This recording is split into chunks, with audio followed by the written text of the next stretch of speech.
Bismillahirrahmanirrahim. Assalamualaikum warahmatullahi wabarakatuh. Bertemu lagi kita dalam ruangan Salam. dialog negara kita. Dan pada petang ini kita akan membincangkan antara keperluan kepada sumber manusia dengan perancangan atau tawaran pengajian di pusat-pusat pengajian tinggi. Apakah ada penyesuaian atau tidak? Ini saya rasa persoalan yang agak lama. Dalam pengalaman saya menjadi pentadbir di Akademi Pengajian Islam di Universiti Melayan, saya pernah berbual dengan seorang anak muda Cina, perempuan. Kata dia pergi ke ofis saya, dia pergi interview. Dia cerita macam-macam, duduk 1 jam lebih. Dia kata dia tak nak masuk universiti. Tetapi dia bercita-cita untuk nak jadi jutawan dalam masa yang sama dengan pelajar-pelajar universiti. Maknanya bila pelajar universiti keluar, dapat apa profesional apa semua kalinya, dia sudah jadi jutawan. Pada sebab asalnya ialah kerana beliau ini nak masuk ke dalam bidang-bidang yang sesuai dengan dia punya minat untuk bisnes dan sebagainya. Tetapi bidang itu tidak cukup tempat dan tidak terbuka untuk dia. Saya rasa itu sebab dia pergi ke pejabat saya untuk melihat sama ada saya boleh bantu atau tidak. Kemudian dalam pergaulan saya dengan rakan-rakan orang menengah atasan, saya dapat kesan bahawa kaum Bumiputera, dia kira asalkan dia boleh masuk dalam universiti, boleh graduate, dia kira okey. Lepas tu kerajaan akan bagi kerja kepada dia. Tetapi saya tengok kes-kes orang bukan Bumiputera, ada yang bekerja di situ, bekerja di sini yang melibatkan, saya tak boleh nak sebutlah dari segi etika sebagainya. Mereka ini secara umumnya tidak akan melepaskan anak mereka masuk ke mana-mana bidang pengajian kecuali bidang pengajian itu adalah terjamin.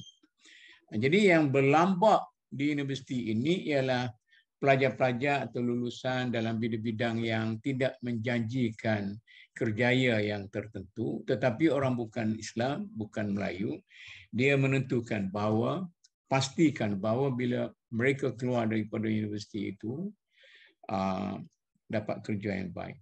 Walau bagaimanapun, di akhir-akhir ini, baru ni kita, masa COVID, baru ni kita berhadapan dengan apa yang disebut sebagai para doktor yang tidak mempunyai kerja, gitu kan.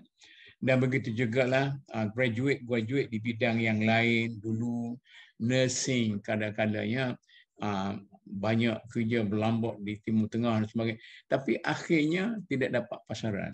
Jadi akhirnya pada pandangan saya ada kemungkinan sesuatu yang tak betul telah berlaku dalam perancangan penyaluran siswadah dalam bidang-bidang kerjaan tertentu selagi kita memilih falsafah bahawa universiti ini adalah tempat atau kilang memproses tenaga mahir dan sebagainya.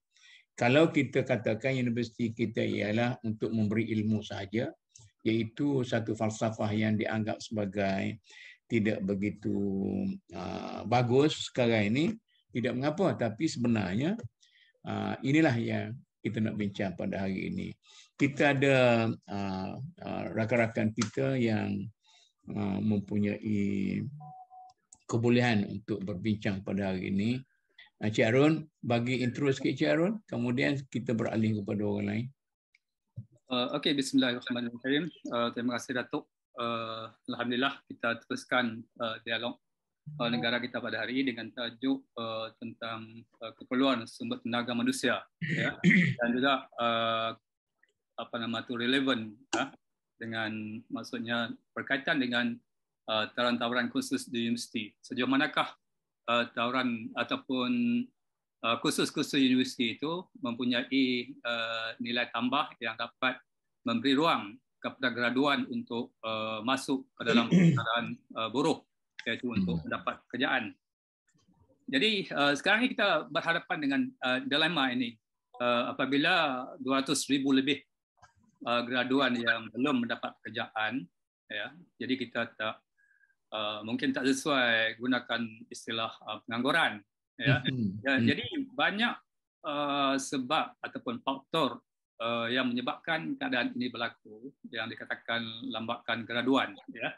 Jadi kita boleh bincang dalam konteks ekonomi, tentang dasar-dasar kerajaan, ya, dan juga tentang universiti, ya, untuk nak melihat kursus-kursus yang ditawarkan itu, adakah dia memberi, maksudnya ada nilai tambah yang dapat melahirkan tenaga kerja yang dapat memenuhi kehendak pasaran. Jadi kalau kita lihat kesedaran ini memang ada di universiti pun, ya, di UiTM banyak kursus yang dianggap tidak relevan lagi, maka diberhentikan. Dan dalam bulan yang lepas pun kita tengok Universiti Malaya pun mengambil pendekatan yang sama, menghentikan kursus-kursus yang dianggap tidak mempunyai nilai pasaran. Jadi sebab itu pada awal dulu pun barangkali kita sudah maksudnya mengesan fenomena ini apabila belasan tahun yang dulu kita telah memperkenalkan kursus usahawanan ataupun ETR sebagai suatu asas awal untuk menyediakan kemahiran graduan dengan latihan-latihan ataupun knowledge tentang perniagaan, supaya mereka tidak lagi mengharapkan kebergantungan kepada sektor makan gaji. Jadi kesedaran itu ada, ya. Jadi sebab itu khusus ETR ini kalau di UiTM sudah menjadi satu subjek yang wajib lah. Jadi itu kesedaran itu ada. Begitu juga apabila universiti menilai kesemula kursus-kursus yang dilihat tidak mempunyai nilai pasaran, maka kita telah mengadakan kajian, maksudnya kajian pasaran, market survey.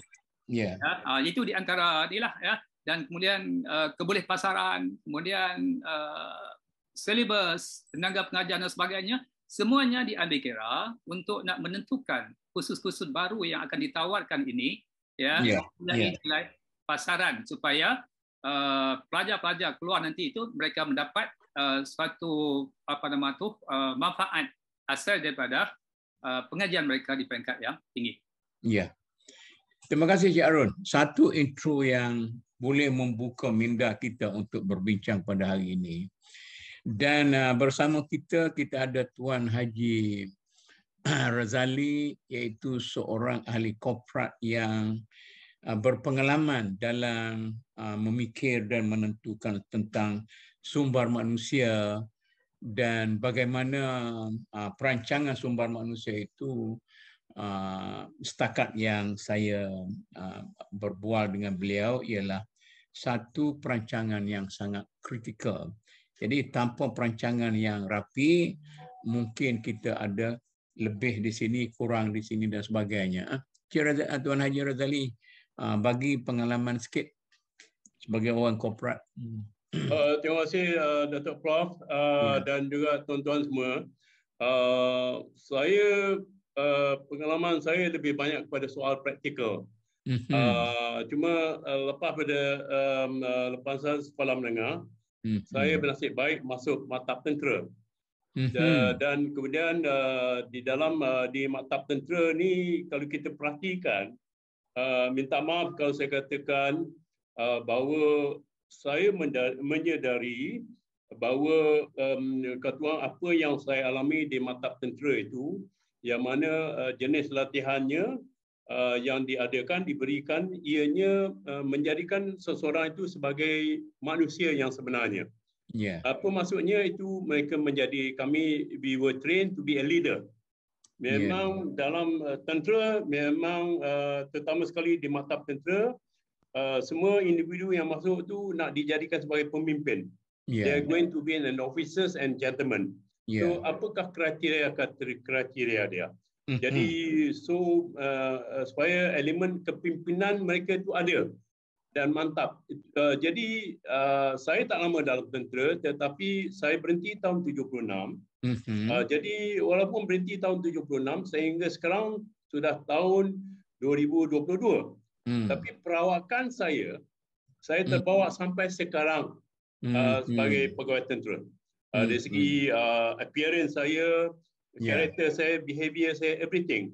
So itu yang saya nampak. Dan kemudian dalam soal kehidupan saya pun begitu juga. So disiplin tu memang kekal. Kata orang, jadi mungkin ada perubahan sedikit terbawa dengan kumpulan-kumpulan yang kita terlibat. Tetapi saya tidak membiarkan diri saya dimanipulate, katakan terikut-ikut dengan kumpulan yang berkanan. Saya biasanya pembelajaran yang saya belajar di Maktab Tentera, jadi itu menjadi sebagai satu contoh dan juga saya jadikan itu sebagai kata to lead that particular organisation. Kemudian saya nak bagi sedikit pengalaman Datuk dan tuan-tuan semua. Itu pengalaman lain. Selepas saya berhenti pada tentera, saya terlibat dalam bisnes. Bila terlibat dalam bisnes, dari situ saya belajar banyak dalam soal sumber manusia. Apa yang penting ini, sumber manusia ini adalah berhubung dengan siapa kita bekerja. Dan apakah background dia orang. Itu sebab tadi pada awalnya sebelum kita mulakan kita punya event, jadi saya minat nak tahu dengan siapa yang saya bersama sekarang dan apakah latar belakang dia orang. Jadi bila saya ambil pekerja, cara pertama yang saya buat bila seseorang tu masuk bekerja, saya bagi dia orang test, a very simple test. Write to me, tulis dalam kepada saya, apakah kamu punya kekuatan? Apakah kamu punya kelemahan? Jadi mereka akan menulis kekuatan dia dan kelemahan dia. Itu setelah mereka melalui proses interview dan kemudiannya telah ditawarkan pekerjaan dalam syarikat. Jadi dan kemudian saya akan duduk dengan mereka berdasarkan kepada dia punya kekuatan dan juga kelemahan. Apa yang saya lakukan? Kekuatan itu kita maksimalkan, kita guna pakaikan, kita applykan dalam pekerjaan itu. Dan kelemahan itu kita pertingkatkan. Bukan, mengikut kita punya keperluan, mengikut kita punya KPI. And it does work. It work. Itu langkah pertama yang saya buat. Dan kemudian bila saya ini, mereka ini, kalau selagi mereka tidak disahkan jawatan, dia punya jawatan dalam syarikat, selagi itulah mereka akan menghadap saya untuk mengambil gaji dan membuat penilaian. Cuma penilaian itu, walaupun mereka duduk satu table semua sekali, tetapi of course kita tengok kepada bila kita buat proses penilaian, kita tidak mahu bila buat proses penilaian akan memalukan mereka. Tapi kita lebih open. Sebab kalau kita open, kita lebih open walaupun kadang-kadang itu mereka terasa kecil hati sedikit. Tapi tengok at the end of it what? At the end of it mereka ada kata orang keyakinan dan tidak ada rasa malu dan kemudian rasa kekitaan itu lebih baik daripada mereka menyendiri. Ini yang saya amalkan dalam tentera. Saya 3 hari lepas, saya baru balik daripada Terengganu, saya singgah di Kuantan. Singgah di Kuantan terjumpa sebenarnya senior. Senior saya ni, yang mana dalam kereta masa nak balik, saya cerita dengan family saya, sebab kami 7 orang dalam kereta. Saya katakan, yang tadi yang kata orang, yang punish saya. Apa dia punish saya? Itu dia punish saya kena keliling padang kawat. Bukan? Saya katakan pada anak saya yang tua, umur dia pun dah 48, saya kata, but no hard feeling. Saya tidak berdendam dengan dia. In fact, I thanks him for what he has done. Dengan apa yang saya kena punish dalam dekat padang kawat sebagai pegawai, yang ambil punishment itu adalah pegawai waran. Pegawai waran dia datang, dia salute saya, dia bukanya saya punya pangkat, kemudian dia ucapkan, dia kata minta maaf tuan, saya terpaksa ambil jalankan tanggungjawab saya. Bayangkan saya padang kawat itu sebelah kanannya merit quarters, pegawainya merit quarters. Isteri-isteri pegawai duduk tengok, sebelah kirinya barrack askar. Di sebelah di depannya officers mess, officers quarters. Di belakang pejabat. Dan sambil kita kena punishment itu, saya katakan this is the only time that I going to be punished. And it doesn't happen anymore. And I become better person. So bila saya terlibat dalam industri keselamatan ni kita menjual orang, minta maaf saya gunakan perkataan begitu. Orang pergi jaga. Tapi bukan dalam istilah human right lah. Yes. Because dalam industri keselamatan, people buy your services based on the services given. And the services come from the people that represent your company. Kan? So itu one part. So how to make these people ada elemen kekitaan, sense of belonging, siap tanggungjawab terhadap syarikat. So that's why my company is, minta maaf juga, is the top 5 daripada 800 company. Minta maaf. Ini hakikat. Bukan? Daripada company yang kecil, yang mana orang tak mau, jadi sehingga bila saya berhenti, dia punya turnover lebih kurang dalam 60 million satu tahun. Jadi, how does it happen? This is the other aspect. Why is the other aspect? Is the element kata orang business diversification. So, how to do that? This is where that dalam company, saya lead dalam soal business development. So, business development, pembangunan perniagaan, saya lead. I get the right people who have ideas how to sell business. So, business saya tidak compete, minta maaf, saya tidak compete dengan 800 lagi.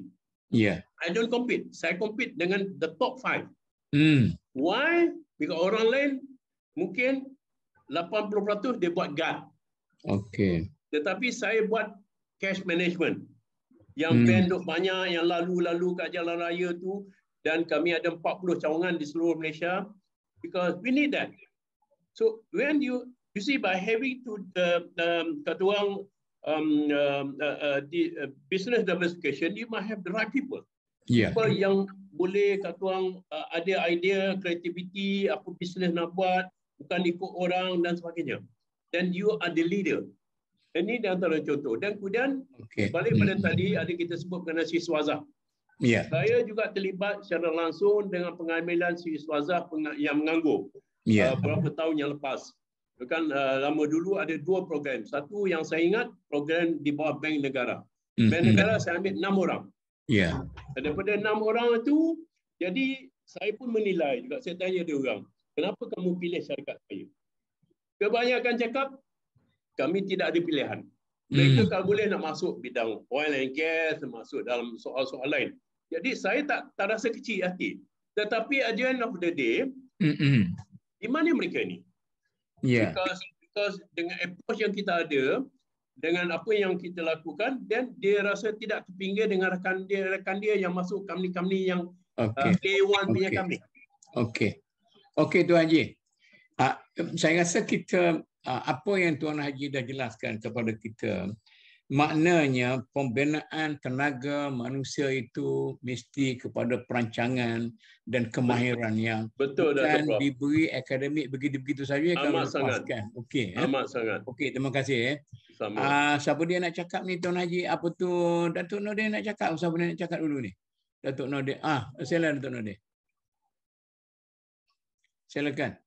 Itu tadi intro dah ada, dan bagaimana ulasan bagaimana nak melahirkan semua manusia yang hebat. Bagaimana orang akademik? Unmute. Okey. Okey Datuk. Ya, saya nak fokus balik pada tajuk Datuk lah. Kamu cerita masalah buat sebab kerja semua tu kan. Jadi isu kita sekarang ni yang Datuk nak tahu hari ni, keperluan sebuah manusia versus tauran khusus di IPT.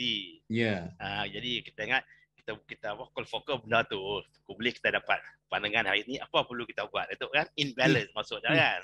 Balance. Jadi lepas yang kerja tu, pengalaman kita pasal kita kerja tu, saya pun pengalaman banyak juga lah, tapi saya tak mau fokus cerita tu kan. Saya nak fokus kalau kita dapat satu resolusi hari ni, kenapa adakah keperluan semua manusia dengan tawaran di IPT ni dia compatible? The main issue sekarang ni kan, macam-macam cerita kan. Jadi ini melibatkan polisi kerajaan, polisi pendidikan dan sebagainya. Jadi female orang Kedah kata isu politik balik lah tu, pimpinan lah kan.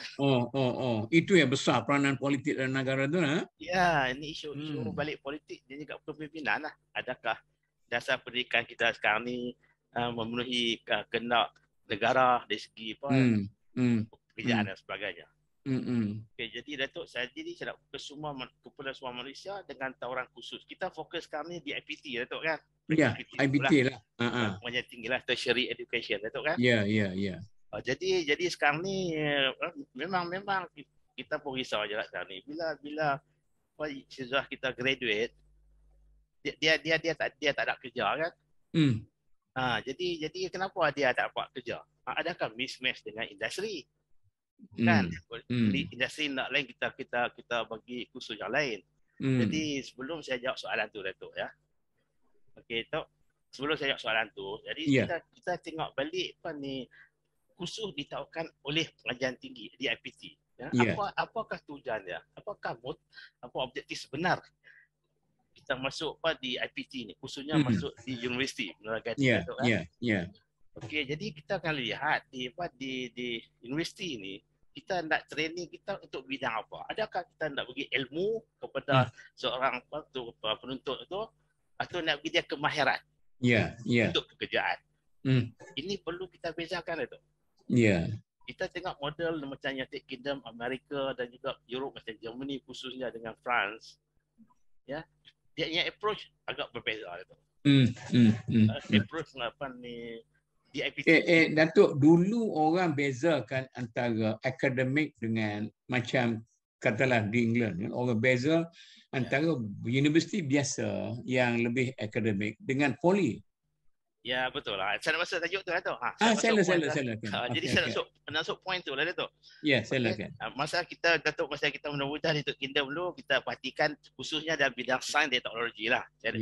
Kita boleh pecahkan antara kumpulan sains dan teknologi dan juga bidang arts dan social sciences lah tu kan. Ya, betul. Ini memerlukan pendekatan dan kemahiran yang lain-lain. Ya, untuk negara maju, kita perlukan lebih banyak pekerja kita dulu dalam bidang sains dan teknologi. Ini dipanggil Industrial Revolution United Kingdom lah tu kan. Jadi approach kita di Malaysia kita nak bagaimana? Apa approach kita? Jadi kita perlukan dua-dua ini, bidang sains teknologi kita nak, bidang art social science pun kita perlu juga. Tapi bagi saya dari segi rasionya untuk negara membangun seperti kita memerlukan lebih ramai dan bidang sains dan teknologi lah tu. Bidang komputer, pembuatan dan juga robotik, apa-apa teknologi lah. Ini yang kita industri perlukan untuk kita untuk memajukan negara kita, untuk majukan ekonomi. Okey. Jadi Datuk, macam Tuan Haji Razali kata tadi, kita memerlukan tenaga mahir yang berdisiplin tinggi dan berwibawa. Jadi macam mana universiti nak cipta ni? Kadang-kadang dia keluar tu, dia perlu masuk diploma lagi. Jadi kita kena nilai semula dari segi peranan universiti kita lah. Universiti kita lah. Sebab di Germany kita lihat, dia ada dua set of universiti. Satu universiti melatih penuntut yang brilliant, yang memang baik dari segi akademik untuk belajar bagi ilmu kepada dia. Okey, satu kumpulan lagi dia panggil universiti juga untuk melatih yang dia fokuskan kemahiran, skill. Betul. Kita satu masa dulu pernah ada di Malaysia, dah ingat masa kita ada universiti college, universiti dulu masa sebelum betul. Tujuan masa itu ialah untuk kita latih lebih banyak teknokrat yang ada selain daripada ilmu, dia lebih kepada kemahiran. Bila dia keluar tu dia tak perlu di satu transition yang lama untuk terus on the job. Ini falsafah pendidikan tinggi yang saya lihat kita agak tak fokus sikit lah tu. Kita lihat sejarah di United Kingdom, kita lihat tu.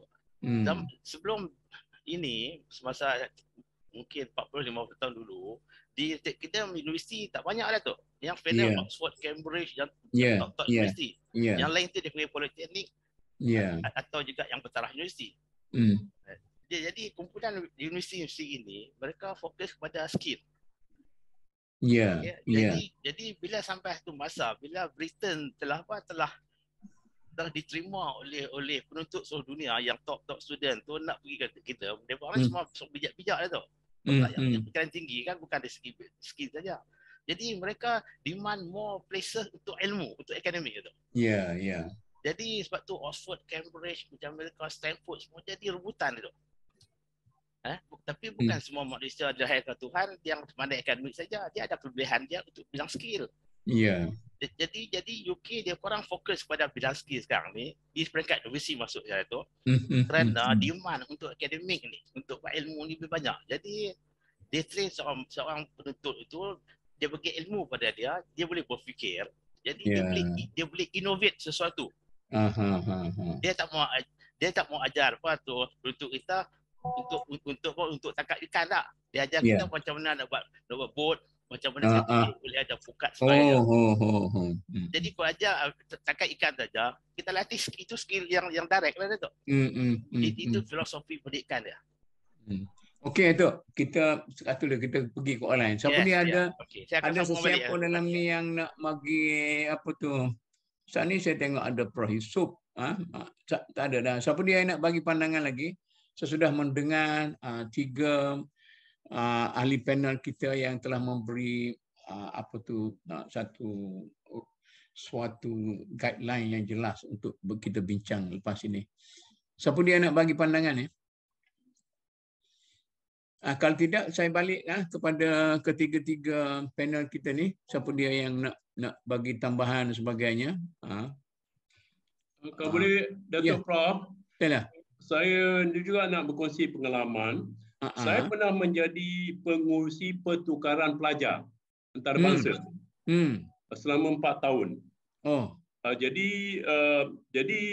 saya mula terjadi apabila saya apply anak saya untuk participate dalam program itu ke Jepun.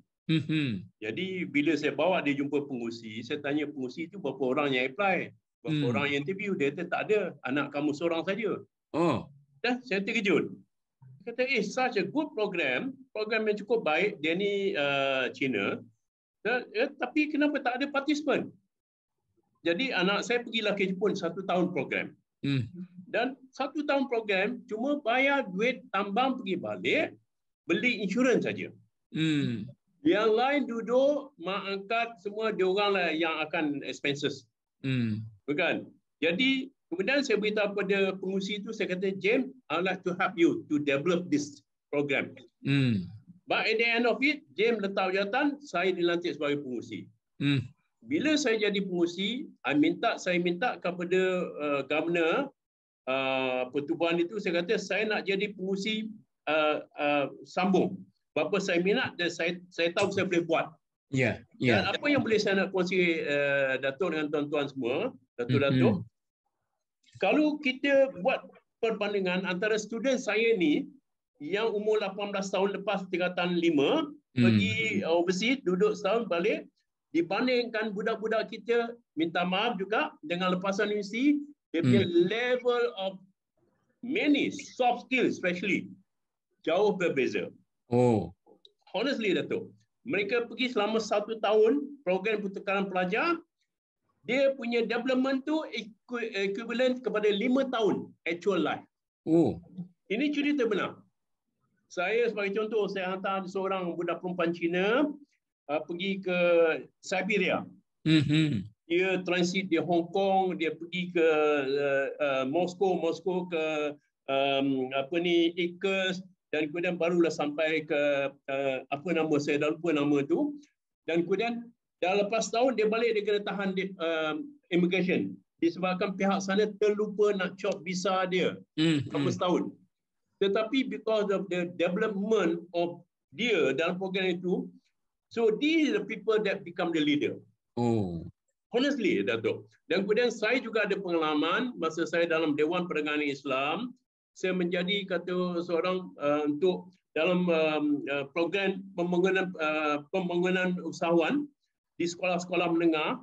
Jadi bila saya jadi ini, jadi budak-budak yang ambil dalam bidang perdagangan ini, mereka ada perdagangan sekolah bagi negeri, bagi daerah. Jadi bila saya tengok apa yang saya beritahu dia orang, saya kata mereka akan kena buat mock bagaimana nak buat board meeting. Board meeting, jadi kita perhatikan. Ini saya ingat lagi, program itu dibuat di Johor, peringkat negeri Johor, peringkat negara. Jadi saya dilantik sebagai pengurusi. Ulasan saya senang je. Saya kata, kamu buat mock menjadi buat board meeting. Tapi bukan cara kamu masuk macam kamu pergi ke tempat orang nak cara nikah, kan? Kamu jalan macam itik, kan? Macam barisan mata itik pulang petang, dan kemudian dengan tangannya ke bawah. Tangan macam sebagai hormat lah. Ini kamu board meeting, kamu tokoh korporat. Kamu nak masuk board meeting, all those are the shareholders. So you have to be like one. So this is contoh-contoh yang ada lah yang boleh saya kongsi. Dan begitu juga bila saya interview graduate sampai pernah minta maaf juga, ada graduate yang saya kata, kamu ni lepasan mana? Masya Allah, bengapnya dalam hati saya. Ini cerita benar. Because you know why? Because they are university lebih kepada soal quantity daripada quality. Minta maaf. Dan saya sampai saya buat penilaian universiti mana. Tapi I don't want to declare. Saya tengok graduate yang 20 tahun dulu daripada UiTM, dia kata orang more suit for business cycle. Ini saya beri nyatakan dengan ikhlas. Sekarang saya tidak tahu. Saya dah tak buat penilaian itu. Tapi dulu 20 tahun dulu, so UiTM they develop people for that skill. Kemudian itulah yang boleh saya kongsi sedikit. Okey, terima kasih. Terima kasih.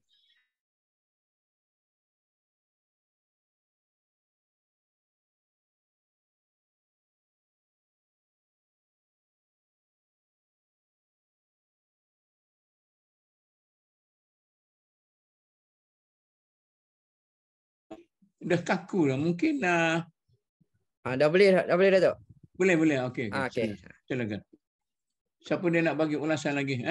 Kita misalnya mungkin tadi yang disebut tentang imbangan antara hard skill dengan soft skill yang perlu diberi perhatian.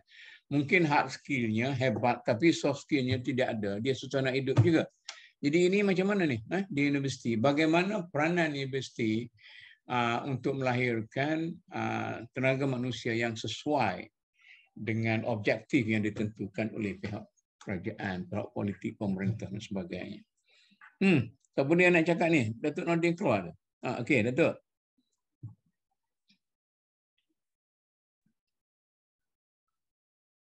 Cik Aziz nak cakap dulu kot? Bagi Cik Aziz dulu kot, Datuk. Tak juga, Cik Aziz tak ada kata apa tu. Tak ada. Okey. Cik Arul tak tahulah. Kalau nak saya boleh sambung sikit lah. Okey, sila. Ya. Okey Datuk, ni sambung talik yang saya sebutkan tadi ni, apa peranan universiti lah untuk kuliah sumber manusia ni. Jadi yang saya sebutkan tadi iaitu universiti dia boleh train untuk ilmu lah ya. Skill ni untuk universiti yang cara lain sikit, jangan cara tradisional.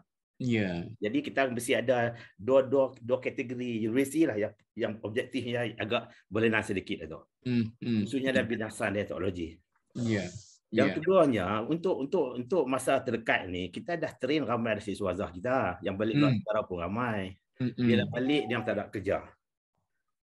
Okay, and then mula kita banyak salahkan universiti itu tak match-make dengan kehendak industri. Khususnya di Malaysia, IPT di Malaysia dan juga dengan employer di Malaysia ni khususnya kan saya nak bagi scenario lah tu kan. Jadi kita kena lihat universiti dah latih, jadi dia orang ilmu dah ada, skill pun sangat ada, tapi tak sampai tahap yang diperlukan oleh industri untuk first day entry level. Itu kena faham memang di universiti tu cara tu. Kalau nak apa sebab macam tu? Apakah kerana budaya orang kita tidak sanggup bekerja keras atau macam mana? Datuk, ini bukan isu kerja keras tu. Sebab apa? Kita dah jalankan satu proses pembelajaran di IPT cara yang bukan saya sebutkan tadi tu kan. Khususnya untuk sains teknologi. Kita latih tu half-half Datuk. Oh nanti Datuk, tak jelas. Nantilah. Saya minta Datuk balik. Tak dengar. Halo. Okey, dengar tak? Okey, siapa dia nanti Datuk nanya? Ini siapa dia nak ulasnya, Cik Aziz? Nak ulas? Datuk, terima kasih Datuk. Ya. Berkaitan dengan kebolehpasaran ataupun kemampuan graduan kita pada masa ini berbanding dengan kursus yang mereka ceburi, Datuk. Saya sendiri di pejabat, saya menerima ramai graduan-graduan untuk latihan industri. Saya menerima graduan-graduan daripada terutama dalam bidang pengajian Islam lah untuk mengikuti latihan industri di Pejabat Agama Islam daerah. Dan kemudian saya juga pernah lah Datuk menjadi panel temuduga untuk mengambil pekerja-pekerja peringkat kumpulan sokongan untuk pembantu hal ehwal agama Islam di daerah. Jadi apa yang saya tengok Datuk daripada dua bidang yang saya terlibat ni, graduan kita yang pertamanya Datuk, mereka kekurangan soft skill. Cara untuk berinteraksi, cara untuk lepas tu macam mana cara untuk kita berhadapan dengan pelanggan-pelanggan kita yang datang daripada pelbagai lapisan masyarakat. Inilah dia tujuan latihan industri ini, supaya mereka ni dapat soft skill yang mungkin tak dapat di universiti. Jadi pada soft skill ini sangat penting masa sekarang. Yang pertama Datuk. Yang kedua, saya banyak menerima graduan-graduan dalam bidang latihan industri ini berkaitan dengan pengajian Islam. Hampir 90% pengajian Islam. Apa yang saya dapat lihat Datuk, kalau kita bandingkan dengan zaman Datuk dulu di Nilampuri dan zaman saya juga ustaz kita, apa yang saya tengok sekarang ni, graduan kita, siswazah kita perlukan kemahiran yang lebih lagi dalam bahasa Arab Datuk. Dalam bahasa, terutamanya pengajian Islam ni, sebab mereka akan jadi qadi, mufti, jadi pensyarah dan sebagainya, hakim syar'i. Apa yang saya dapat lihat Datuk, kemahiran dalam bahasa Arab itu sangat-sangat penting. Itulah yang kurang Datuk. Ya. Maknanya kalau tidak mahir dalam bahasa, apalah saja bahasa Arab ke bahasa Inggeris ke bahasa apa semua sekali, makna mengurangkan dia punya mutu komunikasi, cara berfikir. Ya betul Datuk. Ya betul. Dan kadang-kadang juga pelajar-pelajar kita ni Datuk, kita minta mereka untuk cari kitab untuk, contohnya saya nak buat pembentangan kertas contoh. Jadi saya cari kitab itu, kitab ini dan sebagainya. Maaf cerita Datuk, ada setengah kitab pun tak tahu Datuk. Kitab rujukan. Mana macam terkejut bila saya kata cuba cari sikit kitab Mughnil Muhtaj. Itulah kekurangan. Itu bukan soft skill lagi lah, itu hard skill juga. Dalam bidang dia. Dalam bidang dia. Soft skill tadi satu. Betul. Yang perlu semua orang ada. Tapi hard skill itu dalam bidang masing-masing. Yang kalau pengajian Islam juga. Kedua, kemahiran kitab turas. Itulah yang dalam untuk semua panel lain, maknanya maksud kitab turas itu ialah authority warisan. Jadi dalam pengajian Islam ni dia sangat penting. Okey, silakan. Saya ingat kita perlu perkuatkan siswa kita, siswi kita, hard skill. Kalau bidang pengajian saya lah, bidang pengajian Islam ni, kita perlu perkuatkan maharah lughah Arabiyah, maharah lughawiyah itu. Okey. Bahasa Arab, dan di samping itu juga bahasa sebagai bahasa, orang kata bahasa ilmu antarabangsa. Yang kedua, sudut kitab turas. Perlu mengajar pengajian Islam itu, kitab turas tu nombor 1 lah Datuk. Itu sumber utama Sumber utama. Kalau kita pengajian Islam 2 ini kurang Datuk, tak ada dah nilai kita Datuk. Iyalah. Betul Cik Aziz Nanti. Okey. Ada siapa dia lagi nak ulas ni? Cik Arun. Okey, Datuk. Kita dah banyak melihat input yang berkaitan ya, soal daripada Cik Aziz, Datuk Nordin dan Cik Zali tadi itu. Faktor maksudnya kualiti graduan dari segi kompetensi mereka yang telah Cik Aziz dan juga Cik Zali dan Datuk Nordin tadi. Ini memang sesuatu yang tak dapat dinafikan kerana di universiti jadi kita nak melahirkan graduan yang kompeten ya dalam subjek itu memang suatu benda yang agak sukarlah ya, bukan sukar macam mana, tapi bergantung kepada cara pensyarah itu mengendali student-student mereka itu ya, di samping menghabiskan menyampaikan syarahan ataupun menghabiskan silibus ya. Jadi soal yang kita lihat ini dari segi bagaimana kebolehpasaran dalam bidang khusus yang diambil ya, dengan maksudnya keperluan industri ya. Jadi kalau kita lihat banyaklah banyak berkaitan dengan polisi kerajaan, misalnya kalau Datuk sebut tentang doktor ya, lambakan doktor dan sebagainya. Kalau negara maju kita melihat nisbah seorang doktor itu dengan penduduk mungkin 1/400. Tapi kita di sini satu doktor itu nisbah rakyat itu beribu. Jadi maksudnya kerajaan berhadapan dengan satu kekangan untuk nak memberi peluang kepada menyelesaikan masalah doktor ini dari segi maksudnya dari segi bebanan keuangan. Kalau sebab apa? Sebab kita tidak sama seperti mana dengan negara yang maju ya, seperti Britain, Jepun dan sebagainya, sebab nisbah ya itu mereka gunakan sebagai satu maksudnya tanda aras kan. Jadi kalau kita dapat menyelesaikan banyak masalah dari segi ekonomi dan sebagainya, barangkali kita akan beransur ya menghilangkan masalah-masalah lambakan graduan ini, tak kiralah dalam bidang apapun.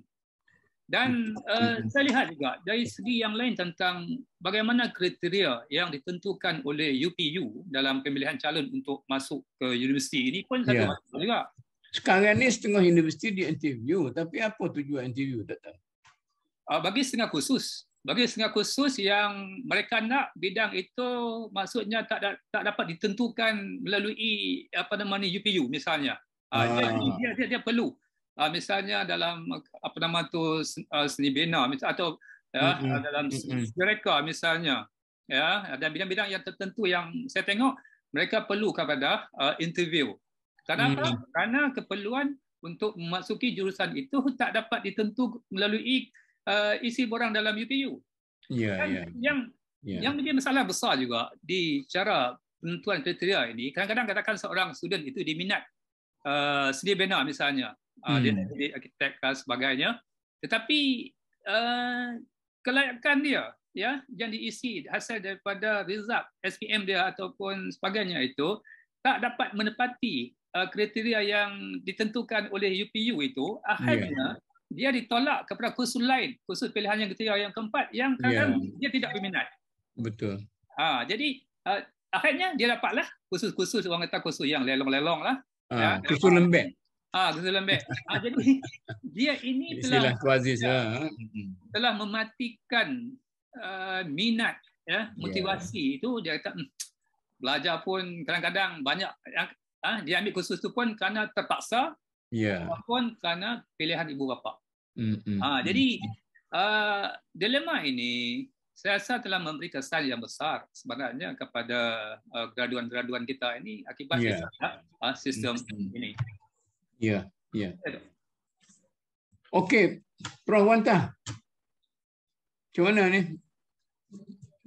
Bila orang buka dia punya muka, saya tanyalah.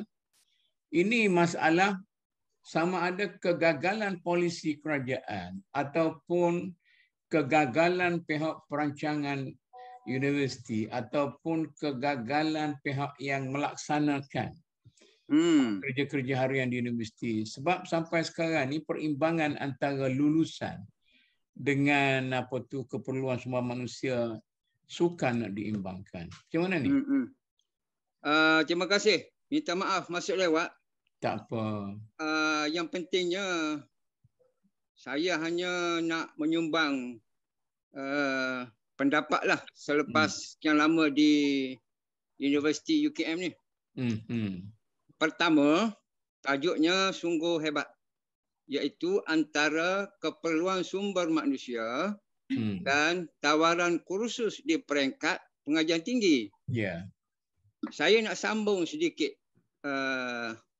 ayat itu kepada untuk melahirkan graduan yang bagaimana.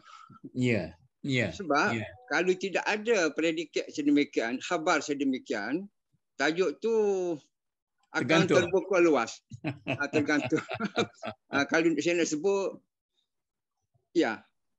graduannya bagaimana?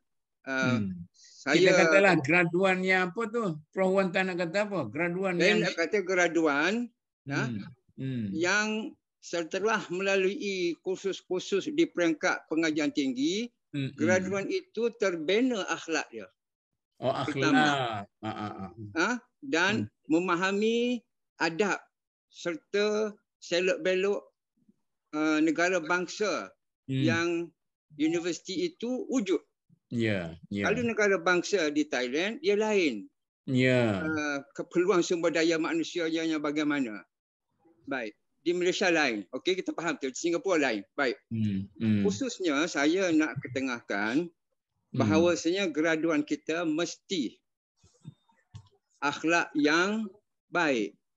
Now, takrif baik itu perbincangan kedua. Tapi dia punya mubtada dia punya subjek dia mesti akhlak yang baik dan dia membina adab untuk menerajui, untuk meneruskan peradaban adab negara bangsa Malaysia. Maknanya bukan saja memerlukan hard skill yang bagus, soft skill dalam penilaian. Sangat-sangat penting. Mana soft skill dalam bidang dan dalam pentafsiran bawah termasuk adab dan moral. Betul. Gandingan soft skill dengan hard skill. Itulah yang dicanangkan oleh beberapa universiti dan menjadi moto Universiti USIM. Gandingan akli nakli. Dan inilah saya kira dua komponen yang mesti digandingkan.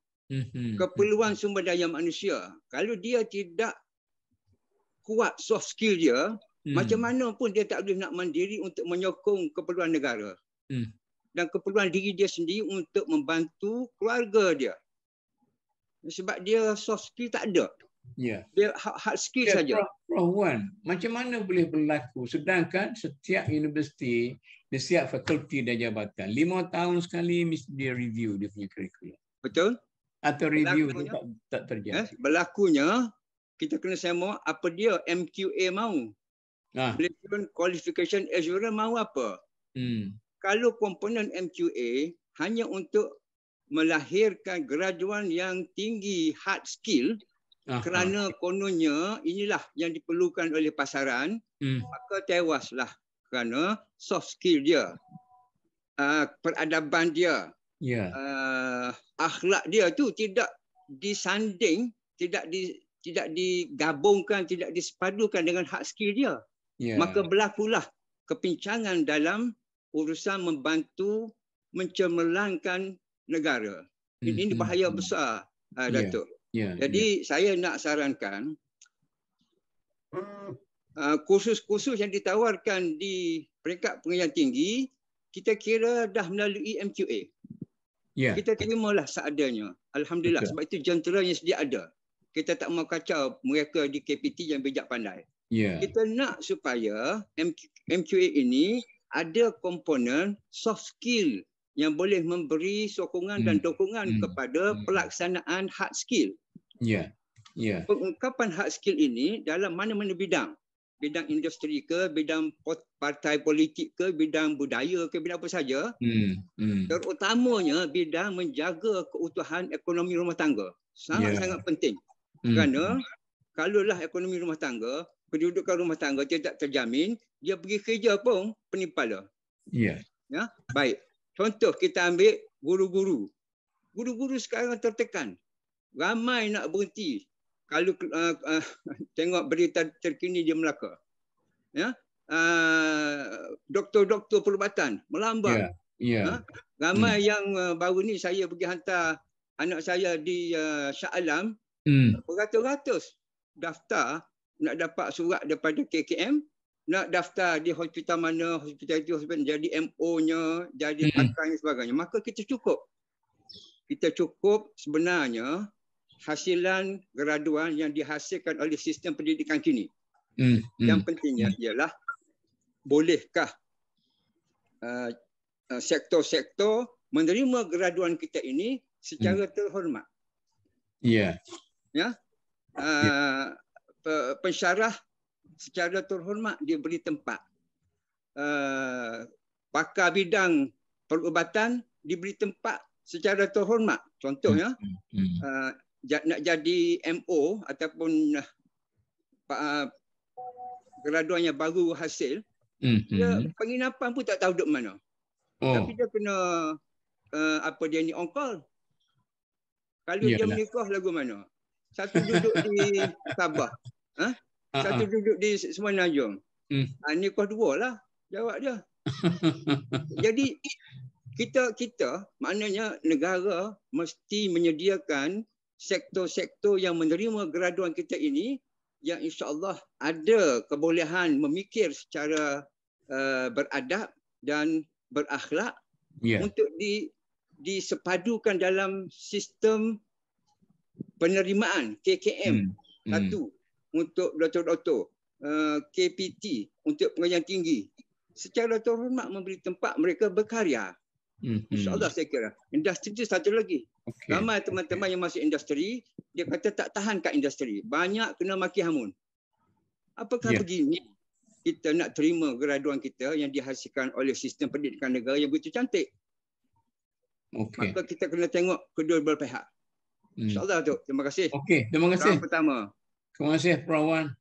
Jadi soalnya sekarang ini, saya secara peribadi lah, saya rasa ada sesuatu yang tak betul. Tetapi adakah pihak perancangan, pihak universiti ataupun pihak masyarakat kita?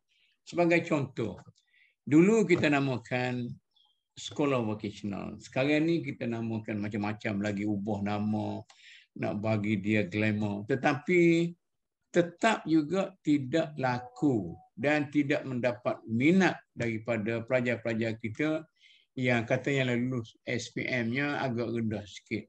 Malah semalam ke hari ini banyak katanya pelajar-pelajar yang memutuskan lepas SPM itu terus nak bekerja, padahal kerajaan menyediakan bidang pengajian yang bersifat profesional dan dia boleh lahir sebagai orang yang berpotensi untuk maju ke depan dengan lebih cepat. Ini yang menjadi heran sikit kan. Macam mana ni? Siapa ni nak bagi? Saya jawab sikit ya. Sila. Saya cepat. Pihak pelaksanaan program-program yang sedia ada perlu diberi pemantapan untuk melaksanakan mekanisme terhormat kepada graduan-graduan yang lahir. Itu aja dulu. Saya nampak keterhormatan itu tidak diberi penginapannya, terma dan syarat perkhidmatannya, infrastruktur yang tak jelas. Yes. Jadi yang dah keluar itu dah ready nak kerja, ditekankan pula oleh satu sistem pelaksanaan yang tidak cakna kepada manusiawi. 60 tahun lebih dah kita merdeka. Ini masalah dia tu. Masalah pelaksanaan. Di peringkat pegawai-pegawai, minta maaf ya, pegawai yang kalau dia dengar, dia pun mungkin tertekan juga. Dia mungkin tertekan juga sebab kita melihat perkara ini, ramai teman-teman kita yang ada anak dah jadi MO tertekan juga. Anak yang jadi pensyarah pun tertekan juga sebab sistem pelaksanaan nampak tidak ambil kira kedudukan dia sebagai manusia. Naknya biar jadi robot. Buat je kerja. Tubik sebelum subuh gelap. Balik selepas maghrib gelap. Ramailah nak jumpa dia gelap semua. Itu dia. Terima kasih tu. Okey, terima kasih Perawan. Siapa dia nak sambung lagi tentang keengganan anak-anak kita untuk masuk. Kata kita ada poli, kita ada apa tu yang mengikut parlimen tu apa tu kursus-kursus yang memberi kemahiran, kursus kemahiran. Sampai nak buat kuih pun ada kursus, nak jadi toke apa tu kek pun boleh. Tapi nampaknya masyarakat kita tidak berminat untuk menjadi pengusaha-pengusaha macam tu. Macam mana ni? Kalau boleh Datuk. Ya. Tadi Datuk ada berkongsi berhubung dengan wanita Cina yang dikatakan tidak minat untuk masuk ke institusi pengajian tinggi. Ya. Dan dia dikatakan bahawa dia lebih nak mencari pengalaman bekerja. Betul. Kan untuk menjadi jutawan. Dalam tempoh 4 tahun pelajar lain universiti. Saya jelas sangat, Datuk. Macam saya dah katakan tadi, saya dalam ketua program pertukaran pelajar, saya sendiri tengok development budak-budak ni selama setahun di luar negeri dan equivalent to 5 tahun. So balik tadi ada rakan kita juga, Cik Wan pun ada sebut, hubung dengan kata orang dan Datuk pun ada sebut, hubung kurangnya minat anak-anak kita untuk pergi ke kolej-kolej vocational dan sebagainya. Kolej community. Dia dua yang saya nampak. Satu, mereka nampak ini tidak glamour. Mereka lebih kepada soal-soal kata orang kerja untuk pertukangan ni, kemahiran ini. Dia rasa bahawa masa depan itu satu tidak glamour dan yang keduanya tidak kata orang menjamin masa depan yang macam mana kerja di pejabat. Tak kira lah kerja di pejabat tu apa jawatan pun pada dia orang is not an issue. Kan? Tapi kalau lagi saya boleh jadi saksi hidup kita kan. Dalam lawatan saya kepada setengah poli dan apa tu college community, saya tengok pelajar-pelajar bila kita masuk, kita cuba berbincang, berbual, dia macam tidak ada kebanggaan dengan apa yang ada dalam genggang dia. Dia macam rendah diri, dia rasa malu. Ini dia. Jadi apakah orang lain, dalam budaya lain ada ke macam tu? Ini salah kita. Sebab apa yang saya cakap, kita punya masyarakat kalau nak masuk vocational, dia rasa rendah diri, dia merasa tidak ada future dan kerja tidak glamour. This is what we have to look into. Kita kena buatkan perubahan. Minta maaf Datuk, saya juga bernasib baik saya menjadi ahli majlis Persekutuan Majikan-Majikan. Dipanggil MEF dalam bahasa Inggeris. MEF ni satu badan yang cukup besar. Toko-toko kelapa sawit, toko-toko bala ke apa semua, dia buat pertubuhan dan semua syarikat-syarikat menjadi ahli dalam situ. Ini yang saya nampak, kata orang IPTA, IPTAS, saya tidak nampak selama 6 tahun saya jadi ahli majlis, mereka mengadakan dialog dengan MEF untuk mengenapasi apakah keperluan industri. Adakah IPTS, IPTA ini memenuhi kehendak industri? Honestly, because here kami selalu bercakap berhubung masalah-masalah pekerja dan kemudian lebih kurang dalam 7 tahun yang lepas, satu Universiti Utara telah membuat satu forum yang di luar pada tajuk. Tajuk mereka adalah sepatutnya melihat balik kepada geradun-geradun mereka, tapi tajuk yang diadakan adalah melihat kepada pekerja asing. Bukan, pada saya, dia orang sepatutnya melihat kepada apakah hasilnya pelajar-pelajar, graduan daripada institusi pengajian tinggi mereka. Di mana mereka ini? Daripada dia membuang duit, dia bercakap berhubung dengan pekerja asing yang memberi masalah sosial, yang kenapa tidak diberi pekerjaan itu kepada orang tempatan, yang mana pihak-pihak mereka bukan pakar. They are doing that. To me, mereka punya matlamat lebih kepada soal mungkin nak cari nama untuk institusi mereka, kan? Tetapi tadi kita ada bercakap, Cik Harun ada bercakap berhubung dengan konsisten. Saya pun having the same thought. Yeah. Dia tidak ada elemen konsistensi dalam soal-soal apa yang kita buat. Dan lagi satu yang saya selalu beri penekanan, fokus. Bila kita buat satu, kita fokus pada matlamat itu.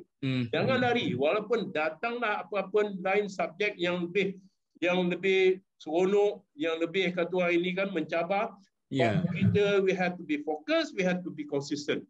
Betul. So, this is elemen-elemen yang perlu diberi penekanan. Last kali, saya lebih kurang 20 tahun dulu, saya bila hadir forum-forum yang begini, saya selalu propose kata orang program khidmat negara. Jadi saya di antara yang duka cita bila program khidmat negara ni dibatalkan. Ada dua sebab saya kata kenapa. Pertama sekali integration. Melayu Cina. Kalau budak-budak, kalau kita pergi ke Jinjiang, ini kawasan Cina. Kepung kawasan Cina. Melayu di Kampung Baru, di Kampung Pandan. Integrasi dia di mana? Jadi kalau masuk PLKN, mereka punya elemen kata orang integration itu lebih baik. Nombor dua, orang Melayu. Budak-budak Melayu kita. Budak-budak Melayu soft skill dia kalau dibandingkan dengan yang bukan Melayu, baik dengan kaum India pun. Jangan pergi jauh. Saya rasa kalau bercakap dalam bahasa Inggeris pun, peratus, berdasarkan berperatus. Betul. Orang India lebih banyak kata orang peratus dia walaupun dia kecil untuk berbolehan berkomunikasi dalam bahasa Inggeris dan tidak ada malu berbanding dengan Melayu. So, this is the thing that yang saya rasa PLKN boleh membantu. Dan last kali Datuk, kalau boleh universiti stop going to sekolah, bagi-bagi borang budak-budak tingkatan 5 ni masuklah ke universiti kami, pinjaman semua dah ada. Itu lebih pada purposes commercial. Bukan? Jadi matlamat apa yang kita bercakap hari ini tidak tercapai. Itu saja komen saya. Okey Tuan Haji. Saya ada satu cerita lagi. Jiran saya ni orang Tionghoa lah, orang Cina. Anak dia SPM dia rendah. Dia kata saya nak hantar anak dia ni pergi kursus pastry. Buat kek. Dia bayar 30,000 satu kos tu dalam masa bulan. Tapi budak-budak kita, orang Melayu kita ni, bila kerajaan buka college community ke ataupun apa semua sekali ke, free. Malah kadang-kadang ada lagi belanja-belanja poket apa. Tapi orang kita lebih memilih untuk pergi buat bekerja yang begitu-begitu saja dan sebagai pekerja yang tidak terlatih dan sebagainya. Jadi ini macam mana ni? Kalau tadi kita setuju bahawa ini bukan budaya, bagaimana kita mau mengubah sikap seperti ini dalam masyarakat kita? Ada kemungkinan yang salah itu bukannya polisi kerajaan, yang salah itu bukan ke universiti, tapi masyarakat bawahan kita sendiri. Macam mana Tok Nadia? Tok, masih Tok. Kita ni cover banyak topik sangat saya jadi iman tak dapat fokus Tok kan. Ingat kita nak fokus IPT saya tadi kan. Sebab yang kita sebut banyak kan kerja skill tadi tu dia bukan dalam konsep level IPT tu kan, pengajian khusus tahunan tu kan, itu pun memang ada satu masalah yang agak berlainan lah itu. Kita bincang kenapa penuntut tidak mahu memilih kursus-kursus kenaan, tukang masak, entrepreneur dan sebagainya kan tu. Betul. Itu bagi saya tajuk luas sikit lah Tok tadi kan, sebab kita tak apa Datuk. Boleh lah. Saya kadang-kadang saya duduk tumpang anak cucu menantu. Duk tengok ada satu pertandingan masakan. Di barat, di Australia apa semua sekali kan. Saya tengok yang dapat nombor 3, nombor 4 pun dia boleh jadi kaya milioner lepas tu. Dengan produk masakan baru dia tu. Jadi orang kita tak nampak tu. Dia kita nampak tu. Saya rasa dari segi sosioekonomi negara kita tu. Kan benda tu dia ada evolution kan. Kita taraf mana sekarang tu kan. So jadi satu masa akan datang perkara tu juga bila kita dah masuk negara maju. Lepas tu kita ada proses akan berlaku lah. Contoh tadi sebutkan kerja-kerja skill macam politeknik semua tu sebab vocational yang jenis skill training institusi lah yang bukan peringkat universiti, bukan tertiary ni. Korang minat orang muda sekarang pasal apa tu kan. betul lah. Kalau jadi tukang baju semen ke tukang kat bata tu, kerja teruk, gaji sikit. Kita banding negara maju, dia lain konsep Datuk. Di United Kingdom Datuk, kalau tukang baju semen yang ada skill tu, gaji daripada engineer lagi.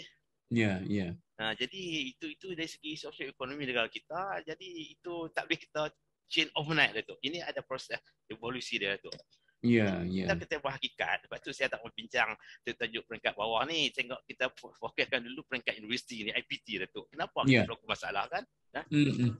Dia ada apa pasaran, susah pasaran, boleh pasaran dan sebagainya. Kenapa ikut ini berlaku betul kan?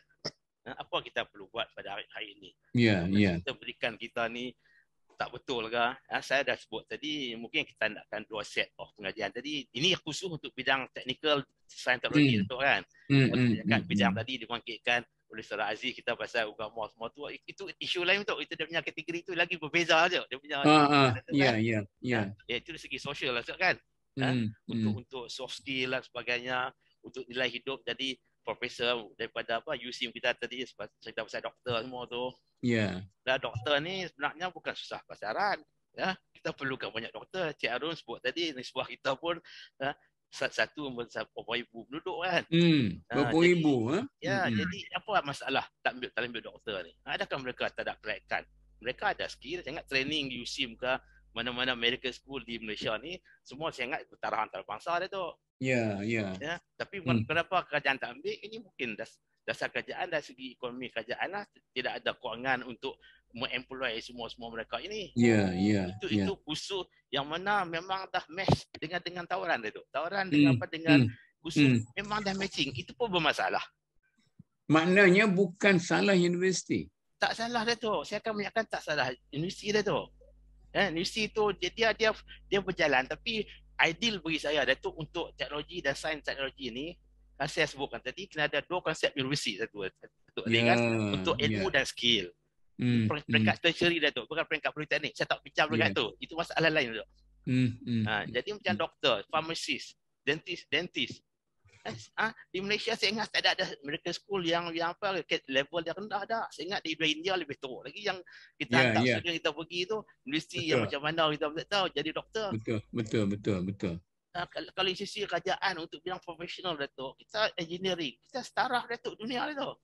Kita punya akademik punya tinggi Excellent tinggi. Penuntut kita masuk semua bijak-bijak Datuk. Macam di Semelaya, engineering school, medical school, semua dapat baca klasik semua A. Kalau SPM semua straight A Datuk. Mana ada jalan orang. Jadi mereka ni kebolehan, tapi kenapa tak boleh employ? Salah satu macam doktor tu sebab kerajaan tak nak ambil dia orang. Kan? Nilai-nilai dia orang memang adalah masalah. Jadi khusus macam soft skill dan yang Profesor Wan Porta sebutkan tadi itu memang berlaku, adalah sikit itu. Tapi bagi saya ini boleh selesaikan bila mereka telah berjaya mendapat ijazah, bila masuk alam pekerjaan. Kalau ini boleh dibetulkan itu. Ilmu dah ada dah tu. Soft skill kita mudah acquire, kita nak lah. Tapi kalau bagi kita ilmu skill macam agama, nilai hidup banyak pun, kita tengok macam pemimpin kita pun ramai juga. Dulu bagus, bila jadi pemimpin dah mata berkabuk lah tu. Jadi pandangan lain pula kan. Jadi program Malaysia. Jadi soft skill ni saya setuju, tapi itu akan berlaku dengan sendirilah tu kalau kita nilai Islam macam pada agama tu kan, insya-Allah tu kan. Jadi satu lagi tu yang Sizwazah saya nak fokus sikit Datuk, boleh tu kan. Sizwazah kita yang beribu-ribu tak ada kerja ni. Ini masalah sosioekonomi negara sekarang ni. Jadi saya nak cadangkan dia orang ni tak ada pengalaman. Memanglah dia baru graduate macam ada pengalaman. Bila orang nak ambil kerja nak pengalaman. Dia baru graduate tak pengalaman. Ini ayam dengan telur Datuk, yang mana dulu Datuk kan. Ini kadang-kadang helah industri sama.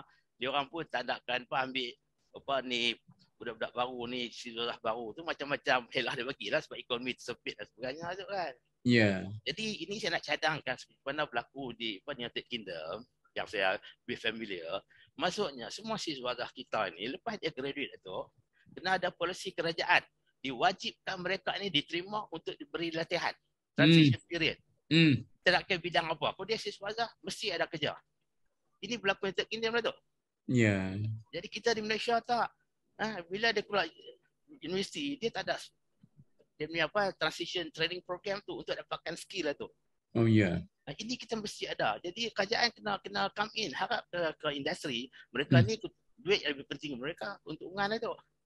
Kalau untuk untung bagi dia tak ambil dah. Dia nakkan ready made from the oven. Baru masuk hari ini terus kerja. Betul. Jadi kita tak boleh macam tu. Proses apa manusia ni dia belajar tapi dia tak ada pengalaman. Jadi kita train dia. Kurang 2-3 tahun. Lepas tu kita lepas dia ke pasaran bebas tu. Ini kerajaan mesti kena ambil. Ini yang saya nak cakap politik ni. Politik mesti ada. Tiap-tiap siswazah kita sekarang ni graduate, wajib bagi saya kerajaan letakkan mereka di satu tempat yang mereka boleh dapat skill lah tu. Dia bukan mesti bidang khusus. Biasa di universiti ni, kan universiti kalau kata misalnya contoh engineering lah tu, dia engineering apa pun dia boleh masuk. Bukan khusus spesifik pun. Jadi dia boleh apa sebab ilmu dia terima, dia boleh adjust. Sistem universiti kita pun bukan komal sangat itu. Cara-cara kita pun bagus itu. Ya, betul. Jadi kita tak boleh train macam lain yang saya sebutkan tadi itu. Masuk kerja terus datang ikan. Tak boleh lah. Jadi kalau konsep ni kita betulkan, saya rasa masalah pengangguran usahawan hari ini dapat kita kurangkan. Okey Datuk, sekarang dulu. Okey. Sebelum nak ulas lagi. Betul lah macam Datuk Nordin kata tu, kita nampaknya kita tidak selesai satu-satu perbincangan kita kan. Kita masuk. Mudah-mudahan lepas bila dah bincang 1-2 jam ni, kita dapat satu pengertian yang mungkin kita boleh simpulkan ataupun kita beri kepada para penonton untuk menyimpulkan. Siapa dia nak timbul persoalan lagi ni? Okey Datuk. Tentang perubahan ekonomi yang memberi efek kepada peluang pekerjaan. Kalau kita lihat harga minyak jatuh. Dia menjejaskan industri tenaga. Jadi kesan dia itu kepada secara directnya bagi graduan bidang ONG misalnya. Jadi turut terjejas walaupun kita lihat dalam konteks yang sementara. Dan tambahan pula dunia sekarang ini sedang menggunakan IT, digital dan sebagainya dalam sektor-sektor ini. Jadi kita telah menutup peluang-peluang graduan ini disebabkan oleh perubahan zaman IT dan sebagainya. Dan lambakan ini juga disebabkan oleh tidak talinya dengan jumlah graduan berkaitan dengan peluang pekerjaan yang di luar. Kalau kita lihat dalam negara industri misalnya Jepun, jadi saiz pasaran dia besar, jadi dia tidak menjadi masalah kepada graduan yang dapat memenuhi keperluan tenaga di sektor industri, kejuruteraan sebab mereka negara industri. Tetapi kita ni bukan negara industri. Jadi kalau kita menawarkan bidang-bidang yang tak dapat memenuhi maksudnya keperluan, maksudnya kita berhadapan dengan lebihan. Sedangkan keperluan industri itu tidak begitu besar karena saiz pasaran kita adalah kecil. Jadi berbanding dengan negara industri Jepun, Korea, Jerman dan sebagainya itu kita ada masalah dari segi ini.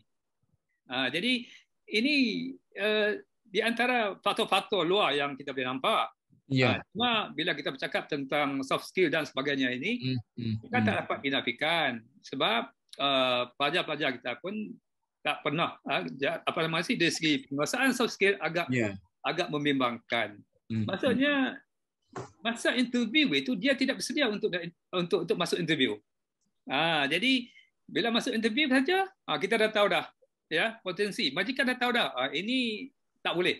Walaupun helaian sijil dia itu CGPA dia tinggi, tetapi di sosial dia itu kantoi ataupun fail.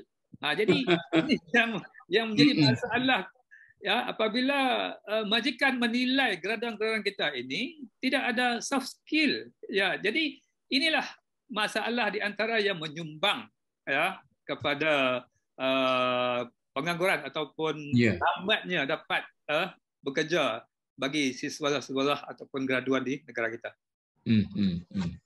Okey. Adakah setiap industri ataupun setiap bidang industri dalam negara kita ada calon-calon pekerja yang cukup sekarang? Misalnya industri pertanian, industri perladangan dan sebagainya. Kalau sekiranya mereka itu mau kepada graduan ataupun lulusan diploma atau sebagainya yang bekerja sebagai buruh yang berkemampuan tinggi ataupun pekerja mahir, apakah ada? Di samping kita tengok hari-hari itu puluh-puluh ribu atau ribu pun tak nak pergi sekolah, tak nak belajar.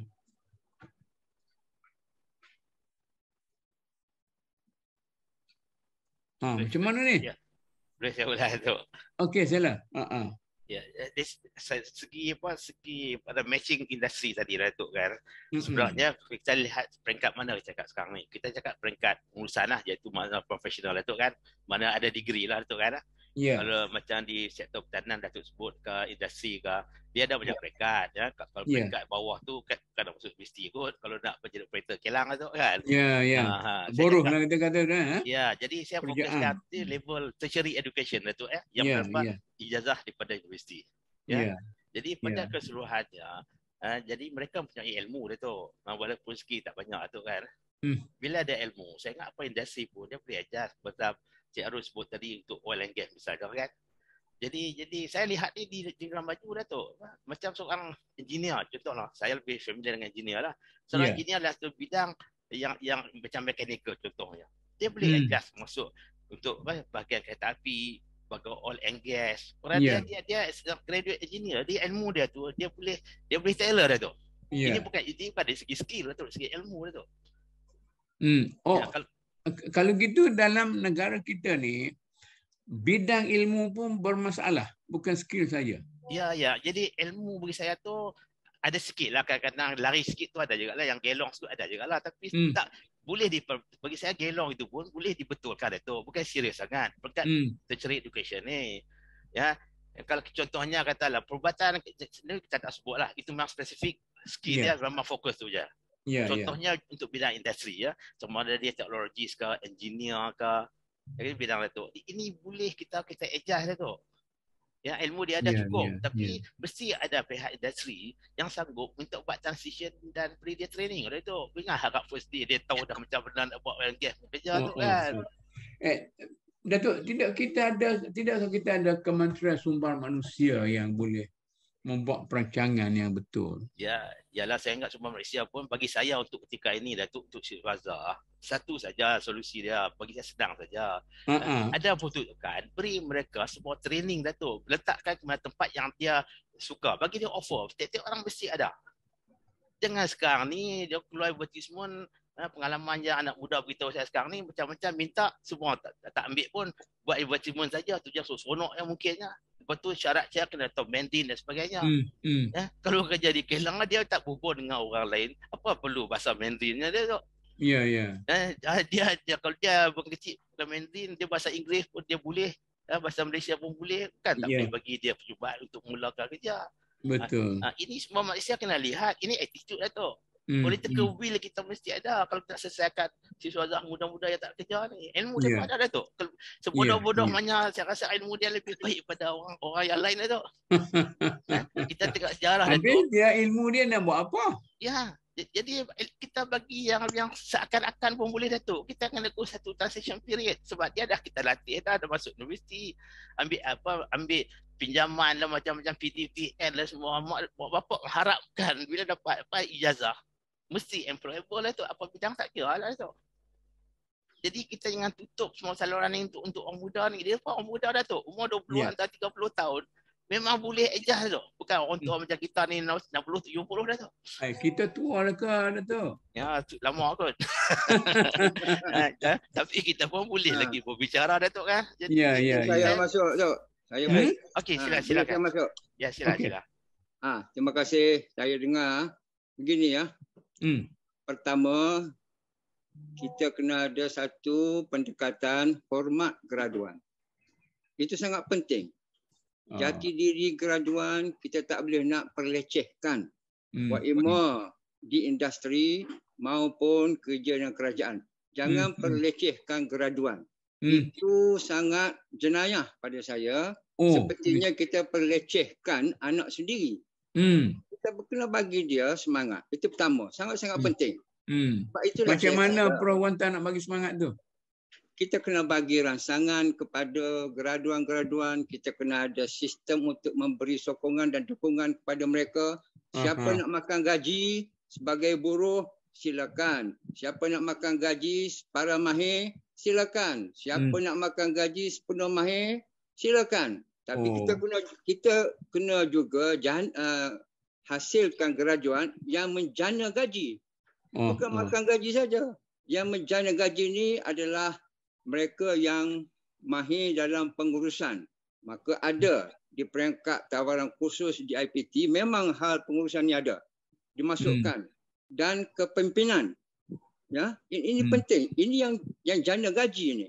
Sebab keusahawanan adalah sesuatu perkara yang boleh menjana gaji. Dia tak boleh nak jadi seorang keusahawanan kira dia nak makan gaji. Betul. Itu ya. Betul. Jadi saya rasa perlu kita ambil cakna, kita hormat graduan-graduan kita. Dan mana-mana bidang yang nak ambil mereka ini mestilah buka peluang. Apabila dia ada soft skill yang bagus, dia ada jati diri yang baik, dia ada adab yang bagus, semua orang nak ambil dia. Dalam interview yang saya buat, dan saya akan buat lagi juga interview besok, kita nak cari manusia yang beradab, yang berakhlak. Kalau dia pandai saja tapi dia tunjuk kesombongan dalam kepandaiannya, dia angkuh dengan apa yang dia ada, saya tak akan ambil dia. Ya, kita nak orang yang kita boleh percayai. Macam mana nak ukur? Inilah yang kita ukur dalam urusan soft skill. Saya nak ambil pendekatan hard skill, memang tak ada masalah. Maknanya setiap graduan itu ada hard skill yang cukup. Ada harga diri. Ada harga diri. Harga diri ini adalah ilmu yang ada di dada, disalurkan oleh profesor dan juga bersama dia dan guru-guru di universiti, ini IPT yang memberi mereka tempat yang ada harga diri. Mereka ni, apabila dia ada harga diri dan diberi tempat, dia akan terus berkarya. Saya dah jumpa ramai yang masuk industri makan gaji. Akhirnya dia berhenti kerana tak tahan dengan kerenah dalam urusan maki hamu dan sebagainya yang berlaku. Tuan Haji Razali dah cerita tadi macam mana dia berhenti buat kerja sendiri. Itu kata, akhir-akhirnya kita nak menzahirkan graduan yang ada jati diri, ada adab, ada akhlak, penuh dengan keupayaan membina jiwa dia sebagai seorang pejuang dalam bidang dia. InsyaAllah tu. Ke depan kita mesti ada hormat menghormati di antara yang tua dan yang muda. Kita ni peringkat 66 ke atas, Datuk dah 70 ke atas, tapi nampak muda. Masih lagi kita kena berusaha sampai ke titisan darah terakhir bagaimana kita memberi cakna kepada anak-anak kita. Mereka graduan, mereka anak kita. InsyaAllah kita kena bagi segala dorongan. Betul. Bukannya nak spoon feed ya. Betul. Kita bagi buka peluang, kita bagi networking. Saya buka apa dia ni networking saya di dalam dan di luar negara untuk anak-anak berkarya. Sebagai makan gaji ataupun sebagai jana gaji. Tapi saya arah anak-anak saya arah ya. Anak-anak saya untuk jana gaji. Yang makan gaji mesti ada profesor, ada doktor ataupun ada kepakaran. InsyaAllah tu. Okey. Okey, terima kasih Prof. Ini kita adanya Tuan Haji Rahman ni. Nak cakap dengan Tuan Haji? Tuan Haji Rahman? Saya bila orang buka dia punya gambar, saya tanya lah. Ada nak bagi komen ke? Tak ada lagi ya? Okey. Jadi persoalan sekarang ni saya rasa masih lagi kita masih tidak bulat lagi ya. Saya pun tak tahu nak handle macam mana perbincangan itu. Jadi perbincangan kita maknanya universiti perlu menyediakan graduan yang ada hard skill, soft skill, dan soft skill itu macam-macam, dan bagaimana masyarakat juga ada peranan untuk membentuk budaya baru supaya tidaklah hanya menunggu tetapi mencari kerja-kerja yang sesuai dengan kebolehan sendiri. Apakah dengan cara itu kita telah sampai kepada satu kesimpulan ataupun kita masih mau melihat bagaimana realitinya dalam masyarakat kita? Saya suka melihat kepada realiti di mana masalah kerja ini satu masalah yang rumit. Industri pertanian, perladangan. Kata mereka itu kerugian berapa puluh juta setahun, satu bulan kerana kerja asing tak masuk. Selama mana kita akan bergantung kepada kerja asing? Misal saya katakan, ini mungkin sensitif bagi bangsa kita. Pembantu rumah. Apabila kerajaan Indonesia memberi amaran bahawa mereka tidak akan lagi supply pembantu rumah hujung bulan lepaslah, maka tidak menggerak pun orang kita dalam negara untuk mengambil tempat, kerana kita melihat profession pembantu rumah itu merupakan satu profession yang sangat ke bawah, sangat hina dan sebagainya. Jadi adakah ini kerana attitude saja ataupun kerana realiti yang sebenar yang tidak menggalakkan orang kita? Kita pernah duduk di negara sosialis. Saya duduk di Mesir, itu sebuah negara yang masa itu sosialis mesti kuat. Dia kata apa saja kerja itu adalah syaraf ataupun kemuliaan. Buatlah apa saja. Sampai kepada tukang-tukang kebun kecil pun, dia punya alat-alat cangkul dia buat naik bas. Dia tak malu dia ni bawa cangkul, bawa ketat, bawa apa semua sekali. Ini kebanggaan yang telah diberikan oleh pemimpin-pemimpin revolusi pada waktu itu. Okey. Apa nak ulas lagi? Datuk. Ya. Apabila jati diri itu kuat, perjuangan dia untuk membangunkan keluarga dia dan bangsa dia, tak kiralah bangsa apa ya. Ya. Dia akan terus menerobosi masanya tanpa membuang masa. Itu penting. Apa yang Datuk kata tu di negara-negara sosialis maupun kapitalis maupun komunis, manusia itu tak kala ada satu dorongan yang dia itu mesti menjadi berguna pada masyarakat. Ya, dia akan terus ke depan. Ya. Jadi berguna pada masyarakat itu adalah satu aras pemikiran dan juga kefahaman diri dia itu sebagai manusia apa. Kalau manusia itu ada akhlak yang tinggi dan adab yang bagus, saya rasa tidak ada masalah ke depan. Dalam keadaan apa pun, whatever dia itu pelarian daripada Ukraina ataupun pelarian daripada Syria. Tengoklah rata-rata di Europe sekarang. Rata-rata semuanya pelarian daripada Bosnia, daripada Syria, daripada Afghanistan. Semuanya berkarya dalam keadaan dia itu mesti menjadi seorang manusia yang baik. Menyumbang kepada masyarakatnya. Tak kira masyarakat macam mana. Tempat yang dia menghuni.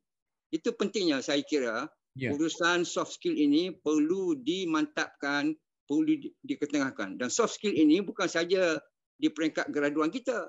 Di peringkat di peringkat industri captain pun. Dia mesti ada soft skill sendiri. Dia bukan patutnya merasakan ini pelajar ini daripada IPT, Inggeris pun tak pandai, apa pun tak pandai, mengherdik pelajar itu, mengherdik graduan itu, kononnya dia tu begitu hebat kerana dia tu captain of industry. Ini soft skill captain of industry yang patut kita ubah. Terima kasih. Okey, terima kasih. Saya nak bagi satu dua contoh lagi. Bila saya perhatikan bagaimana perkembangan negara China sesudah revolusi Mao Zedong. Jadi bila China ni dia mula naik, maka pemimpin-pemimpin dia ditanya bagaimana negara China boleh melompat daripada sebuah negara sosialis yang miskin. Dulu kita duk kata sosialisme itu sama rata, sama rasa. Maknanya sama miskin. Bukan sama kaya. Orang-orang sosialis dalam negara sosialis itu semua miskin, dan kalau kita pergi ke negeri China sebelum ini pun semuanya orang naik basikal, tidak ada yang kaya-kaya dan sebagainya. Kemudian apabila negara China sesudah berlaku revolusi Mao Zedong itu meletup, Maka pemimpin-pemimpin mereka mengatakan bahawa kami berbangga dengan kegigihan rakyat dan masyarakat kami kerana mereka itu adalah pekerja-pekerja yang cukup hebat, yang cukup gigih. Malah dalam satu YouTube saya tengok bagaimana mereka membandingkan antara orang Cina di China dan orang-orang bangsa lain. Dia kata dia boleh buat kerja ni seorang, tapi dalam bangsa lain saya tak sebutlah, takut menjatuhkan bangsa yang dia sebagai contoh tu. 4 orang sama dengan 1 orang pekerja Cina dia boleh buat.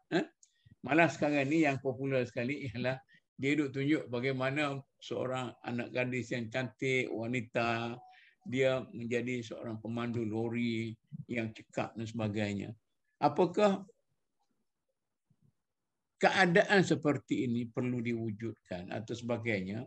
Dan saya dengar di Arab Saudi, sesudah putera apa ni, dia telah cuba merubah masyarakat dia daripada masyarakat yang sangat konservatif kepada masyarakat yang lebih terbuka, tetapi dikritik oleh negara-negara Islam lah, kerana ada haramain di situ, Mekah, Madinah dan sebagainya. Siapa dia nak ulas lagi ni? Tajuk kita awalnya bagaimana kita nak imbangkan antara program di pusat-pusat pengajian tinggi dengan produk yang sebenar dan kepentingan atau keperluan sumber manusia dalam pembangunan masyarakat dan negara.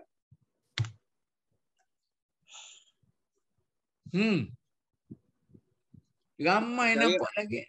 Saya nak sebut sikit je. Apabila Datuk sebut China ni, negara China sekarang ini sebenarnya mereka juga mengalami satu permasalahan dan darurat jiwa manusia sebenarnya.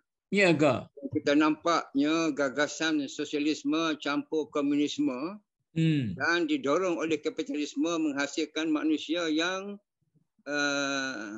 susah sebenarnya jiwa dia. Cuba tengok saja apa yang berlaku sekarang di China. Memang dia ada pembangunan material yang begitu hebat.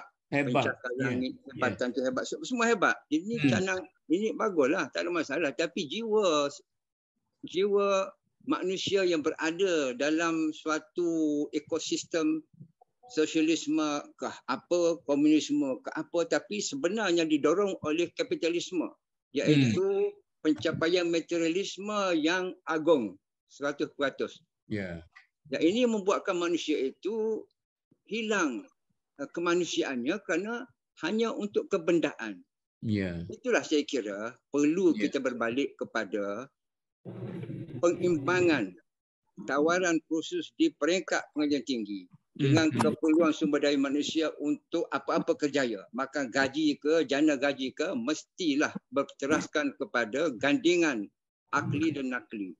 Pentingnya kepada itu kerana kita nak menzahirkan manusia yang tinggi peradaban, tahu adab dan juga tinggi akhlaknya.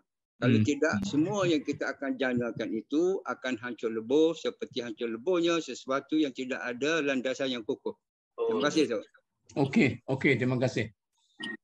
Okey, ada apa siapa nak ulas ni?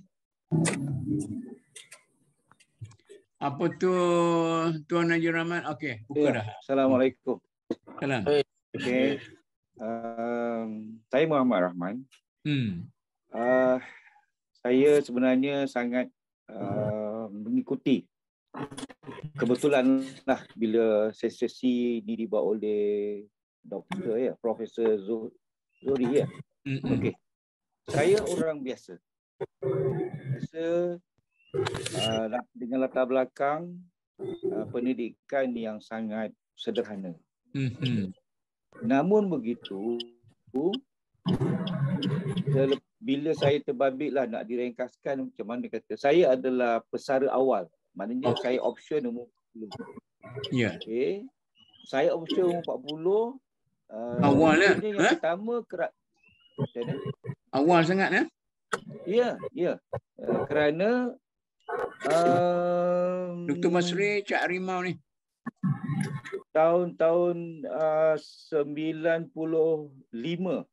saya tinggalkan kerja kerajaan. Ya.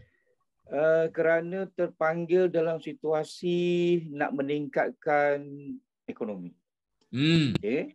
Pada masa tu anak saya yang sulung dah masuk UiTM, maksudnya dengan gaji 1,600. Masa tu macam manalah kehidupannya. Jawatan kerajaan saya tinggalkan kerana minat saya bercampur aduk dengan keadaan yang ada peluang di luar. Saya punya latar belakang adalah teknikal. Teknikal yang mana kalau saya minta maaf saya ceritakan latar belakang saya lah ya. Saya itu pengalaman untuk ramai. Saya anak tukang. Arwah ayah saya tukang kampung. Jadi sebagai anak kampung, tentu pada umur 9-10 tahun saya telah diarahkan oleh ayah untuk membantu dia. Bantu simen, tapir pasir dan sebagainya. So saya menghayati pembinaan. Saya punya SPM tak dapat ke mana, grade 3 SPM. Tapi sekarang kalau disebutkan grade 3 dulu, sekarang ni tinggi nilainya. Tinggi. Tetapi saya memohon UiTM sampai interview 2 kali tak berjaya. Tak apalah. Kemudian saya dapat masuk ke IKM, Institut Kemahiran Mara. IKM pasal tu okey. Kemahiran Mara. Dan sekarang ini banyak yang menyebut bahawa sekarang susah, dulu senang. Tapi masa saya masuk IKM, saya menjalani aptitude test. Di mana ujian kecenderungan. Jadi apabila soalan saya, sebab itu berkaitan dengan teknikal, tentu sekali jawapan saya betul kepada benda-benda binaan. Maknanya dan saya pun dijuruskan ke bidang itu. Jadi saya dapat menghayatinya. Dan katalah masa SPM, saya punya keputusan saya tidak menanjak. Bila saya masuk IKM, alhamdulillah, maknanya saya telah mendapat satu laluan yang betul dengan kebolehan dan juga kemampuan saya dan kesanggupan saya. Perkara ni doktor, bila soal pekerjaan, dia adalah kesanggupan doktor. Betul. Bila saya katakan bahawa dulu kami dekat IKM Sungai Petani, asrama pun kami bina sendiri. Masa tu asrama tu kami duduk mula dekat blok-blok bangunan kelas. Tapi kami ada pembinaan daripada kayu sedia dulu dan maknanya pengurusan telah merancang gunakan kayu sedia daripada Mara juga kan. Jadi kami sebagai batch yang akan membina daripada tapaknya, daripada gali longkangnya, daripada segala-galanya. Tapi kami reda dengan gaji masa itu adalah RM2.50. Okey. Lepas itu belum habis IKM, saya dapat menjadi pengajar pelatih, training instructor dekat Institut Latihan Perhasian. Dan bila tadi dari segi bahasa, saya akui bahawa bahasa sangat penting. Maknanya kita punya penguasaan bahasa. Sebabnya masa saya interview berkaitan dengan program itu, saya diberikan satu surat khabar Straits Times. Masa tu penemu duga iaitu Dr. Rosti Serwono. Kalau Prof tahu ya, Dr. Serwono dia bekas yang Unit 10 punya Unicell gitulah ya. Okey. Dia minta saya baca dan maksudkan apa kontennya. Jadi masa saya belajar dekat IKM, kemudian bahasa tu menjadi minat kita. Jadi kita ambil tahu. Sedangkan dulu kami kecil-kecil nak tahu bahasa Inggeris bila tengok filem cowboy. Bila tengok apa tu movie yang perang tu kan. Nak faham Apache lah. Apache kan. Jadi Laredo dan sebagainya kan. Tapi itu menjadi satu asas desain soalan. Maknanya referen masa itu masih bahasa Inggeris. Saya memang terima. Okey. Alhamdulillah walaupun saya punya keupayaan bahasa saya, komunikasi saya agak kurang, tetapi saya mampulah. Bila kita buat joke, Mak Saleh pun fahamlah. Okey dah tu. Kemudian saya mengajar dekat ILP selama 9 tahun dalam bidang pembinaan. Kemudian saya dapat kenaikan pangkat dekat Majlis Latihan Vokasi Kebangsaan. Sekarang dipanggil JPK, Jabatan Pembangunan Kemahiran ya, selama 9 tahun. Dan saya telah dapat dihantar ke luar negara, ke Kanada dan Amerika selama beberapa kali, dan saya berterima kasih dengan kerajaan. Saya sangat berterima kasih. Ya. Kalau tidak, saya tak rasa naik jumbo jet atau business class tu. Okay. Dan tetapi saya cenderung kepada benda yang datang kepada keusahawanan tadi. Tadi datang kepada tadi ada doktor cakap jana pendapatan tu, ya. Dan bukanlah kerana apa, memang negara kita sedang membangun dan sebagainya. So saya telah membuat pendekatan letak jawatan kerana saya dapati dalam sistem ini pada saya tak puas hatilah sebab ada perkara-perkara yang kita berlaga. Saya ni bukan kata berprinsip, ya. Kita bukannya benci, tetapi kita rasa aku boleh buat dekat luar sana. Sebab pada masa kita dalam jawatan, kita kedudukannya di bawah. Betul. Bila kita jadi orang lama, orang baru datang dengan diploma, dengan degree, yang kita yang lama ni orang tak pandang cakap kita. Betul. Sebab kita kata sistem ini akan gagal. Dia tak percaya. Tak apalah. Saya tinggalkan secara baik, saya tinggalkan. Secara baik maksudnya saya sekarang dapat pencen. Okey, saya dapat pencen sebahagianlah daripada kita punya gaji servis kita 18 tahun. Kemudian saya keluar, saya kerja dekat Bumi Highway, saya kerja dekat Selangor Property. Anjakan gaji saya masa tu 1,000 naik dia. Sedangkan saya hanya SPM grade 3 campur dengan teknikal, dan tetapi bila saya bekerja, mungkin saya ni suka hadir kursus dengan pusat latihan JKR, saya belajar dekat kursus dekat NIOS. Jadi ni doktor, kemudian sekarang ini sejak 1998 saya bertauliah menjadi trainer kepada program NIOS dan CIDB. Macam mana saya dapat tauliah itu? Kerana saya pandang benda itu sebagai satu prospek sebab saya ada mempunyai latar belakang mengajar. Sampai sekarang doktor saya mengajar. Contohnya hari Ahad ni saya ada mengajar. Saya mengajar keselamatan industri. Tetapi macam mana dapat tauliah itu? Ya, kerana saya menjalani kursus yang menjadikan saya ada lesen. Dekat luar sana yang penting adalah lesen. Macam doktor semua adalah mereka telah mempunyai kepakaran profesional, degree PhD dan sebagainya. Silakan, ya. Tetapi saya boleh berganding. Sekarang ni saya masih lagi ada perbincangan doktor-doktor yang dekat UKM lah, dekat UTHM dan sebagainya kan, sebagai rakan bergaduh lah. Sebab kita membincangkan tentang TVET sekarang ni kan. Jadi pada saya sekarang ni, seseorang terutama technical engineering, dia kena nampak tau. Dia kena nampak dia nak jadi apa. Bila nak jadi apa itu, dia akan melengkapkan dirinya untuk itu. Boleh Cik Rahman, saya nak minta manfaat sikit ya. Boleh nak? Apa? Yes. Mengapa TVET tidak diminati oleh anak-anak kita? Saya berminat untuk nak tahu. Baik, saya tak dapat nak mengatakan orang lain. Tapi pasal saya telah ada asas saya, iaitu kan tadi keluarga saya tukang kan. Jadi saya telah menyelusuri, saya telah menghayatinya. Saya menghayatinya. Jadi seorang itu bila dia nak berjaya, dia kena menghayati.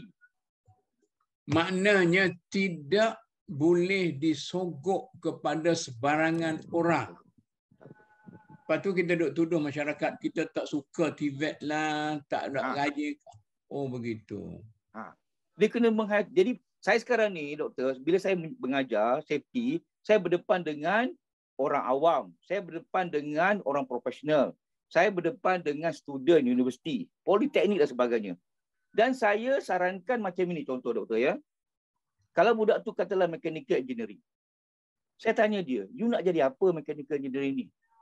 Mechanical ada banyak, ada pembuatan, ada structure, ada machinery, ada otomotif, you nak apa? Mereka tak boleh jawab. Nak jadi apa tu tak tahu. Memanglah mereka belajar asasnya engineering, betul. Tapi nak jadi apa tu? Minat kau jadi apa? Kau nampak tak? Dan malahan saya katakan tentang kerjaya. Bila katakan usahawanan, tentu ada di antara mereka sekarang ni yang ibu ayahnya usahawan. Kedai dobi ke, kedai roti canai ke, bawa teksi ke. Kenapa tidak diperkukuhkan itu? Lagi satu, contohnya mechanical engineering. Mechanical engineering betul. Kenapa kau tak ambil contohnya lesen untuk pandu bulldozer, untuk pandu crane? Crane itu adalah mechanical, bulldozer itu mechanical, bus tu mechanical, lori tanker tu mechanical. Jadi memang akan sampai negara kita ni ramai orang yang akan terpelajar. Tetapi apa kerjanya, mereka tentukan sendiri. Mereka bersiap diri. Saya cakap terus terang, doktor, anak saya tentu sekali telah mempunyai asakan daripada saya. Macam tadi ada satu doktor mengatakan dia train anak dia kan ya. Saya kabar ke anak saya, walaupun dia punya pun mungkin sama juga macam saya, dia punya kelewatan dapat degrinya. Dan di samping itu saya beritahu, saya apabila saya berdepan, saya mengajar graduan Petronas yang balik daripada UK sana, yang dapat sekolah Petronas ni bukan main-main, 9A, 10A dan sebagainya kan. Jadi saya pun terpinga. Maksud saya, aku ni rasa rendah diri sangat. Aku ni tak ada pun cert. Jadi saya membuat pendekatan, saya belajar buat degree dekat OUM. Jadi doktor nampak tak? Kenapa saya? Sebab saya tak nak diperkatakan, ini siapa? Belajar cakap je pandai tapi dia tak ada degree pun. Jadi saya berjuang 4 tahun dan saya sambung master saya kan dalam kebetulan pada program yang OUM kata Cik Rahman mesti boleh bawa. Saya selesaikan saya punya Human Resource Management. Jadi pada saya, dengan saya punya latar belakang saya, Human Resource Management adalah sesuai dengan saya. Sebab saya boleh mengatur, menyusun, dapat menjangka, dapat berkomunikasi, bagaimana susunan pekerja dan sebagainya. Apakah undang-undang yang berkaitan. Jadi, bila saya bercakap di depan dengan siapa-siapa saja, mereka tak boleh katakan, sebab saya sekarang ada kompetensi dan saya ada degree. Bukan saya kata bermegah, maknanya orang, Cik Rahman, diam-diam saja kan. Lepas tu sambung lagi master, contohnya lah kan. So, saya tak apa, tetapi mana kemampuan tu ada. Kemudian, saya berbalik tadi pada kerja kan. Jadi kan, yang budak-budak tadi tu, kau nak jadi apa satu hal. Kemudian dia kena bersiap diri. Lepas tu, walaupun seorang wanita, katalah depan-depan saya banyak budak-budak civil, budak-budak awam kan. Saya kata budak-budak perempuan awam ni nak kerja apa? Kau sanggup ke pergi site sana buat excavation? Sebab saya punya kerja masa dekat construction dulu terbabit dengan pengorekan longkang besar. Dan orang tak fikir, saya lah antara yang kibar bendera, doktor. Jadi signal man. Tetapi bila saya telah menjadi itu, saya boleh bercakap di depan. Saya jadi orang yang tauliah untuk masuk confined space. Doktor tahu confined space apa? Masuk dalam manhole yang mati orang tak ya, yang masuk dalam tangki, masuk dalam kapal. Jadi mereka kena nampak benda-benda tu. Bila kita ada lesen, barulah kita bila interview, kita akan banyak komunikasi. Kita akan ada soft skill kita yang rancak. Saya sekarang ni tak takut tak ada kerja. Saya takut, saya cakap dengan dia orang, you kena pastikan diri you, bukan you cari kerja tau. Kerja yang cari you. Ya, betul. Setuju. Okey. Soal kerana masa sebenarnya panjang. Panjang kita nak cerita. Nanti kita cerita dalam sesi yang lain. Okey. Terima kasih pada yang sudah mendengar level saya lah. Ya, bagus. Itu saya dengar tadi tu saya bagi tahu. Okey, Tuan Haji Razali, bagi kesimpulan sikit ringkas bagaimana natijahnya perbincangan kita pada hari ini. Terima kasih. Saya rasa yang lain itu lebih pakar daripada saya, tetapi tak apalah atas permintaan Prof Datuk. Cuma pada pandangan saya, yang saya katakan tadi, sebab apa bila kita bincang sesuatu, we have to be focused, we have to be consistent dengan matlamat dan tajuk. So this is what yang saya tengok yang jarang-jarang berlaku dalam banyak-banyak perbincangan, dialog ke seminar di mana-mana pun. Kita terbawa-bawa dengan apa yang kita fikir, yang kita lalui dan sebagainya. We have to go back. Even dalam WhatsApp group pun banyak yang begitu. So kita gagal itu. So bila ini kata orang tidak berlaku, dan apa yang kita buat memang tidak akan terjadi. Apa yang kita serahkan. Dan kemudian cadangan saya kepada Datuk, balik pada subjek ini, mungkin kita sarankan kementerian yang berkenaan, Kementerian Pengajian Tinggi, Kementerian Sumber Manusia, dan melalui agensi-agensi di bawah kementerian yang berkenaan, kalau boleh to sit down to discuss together berhubung dengan isu yang kita bangkitkan ini. Bukan In fact, kita sebut tadi khusus berhubung dengan sumber manusia. Memang relevant. Very relevant. Kita bercakap dah berhubung dengan orang tu ada kelulusan akademik, yang tidak ada akademik tapi ada pengalaman bekerja, tetapi siapa yang lebih berjaya dan sebagainya. So mungkin ini saranan saya lah. Kan? Dan juga mungkin kementerian-kementerian lain ataupun agensi yang lain, Kementerian Pembangunan Usahawan, kan? So jangan terlampau ramai, kan? Tetapi bila berbincang itu stick to the agenda, dan kita fokus dan kita konsisten dengan apa yang kita nak buat tu. InsyaAllah kita akan mencapai matlamat. Terima kasih. Datuk Noordin. Terima kasih, Datuk. Terima kasih. Datuk Noordin. Datuk. Saya tadi dah buat rumus banyak kali lah. Jadi sebagai tak apalah. Kita rumus sikit.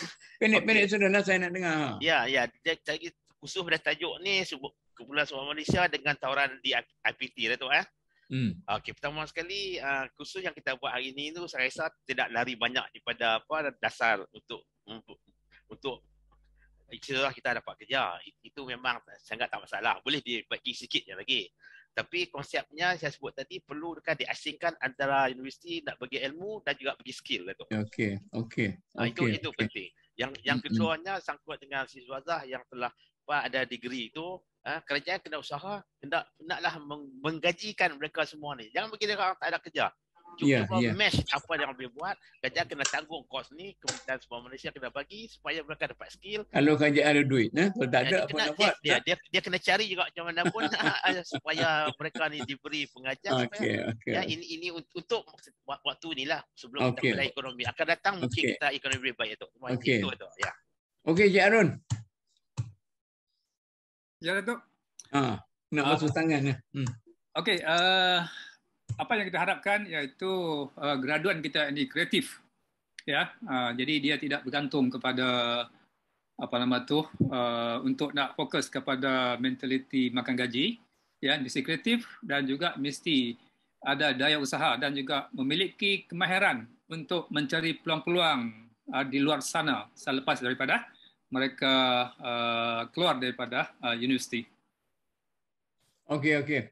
Terima kasih. Kita pun sudah sampai kepada masa yang kita tentukan dan saya mengambil kesempatan untuk mengucapkan berbanyak terima kasih. Bagaimanapun sama ada sampai atau tidak sampai kepada konklusi yang sepatutnya, tetapi kita telah membuka satu perbincangan yang kalau sekiranya biasanya perbincangan kita ini diikuti oleh ramai jugalah di luar sana yang bukan dalam sini, dan mungkin mereka itu dengan ramai-ramai yang ada itu mereka mempunyai persepsi yang tersendiri, dan pentingnya ialah mereka perlu memikirkan sama ada mereka itu orang yang menentukan polisi atau melaksanakan polisi ataupun orang yang bertanggungjawab menjalankan kerja-kerja dan sebagainya, dan malah rakyat biasa juga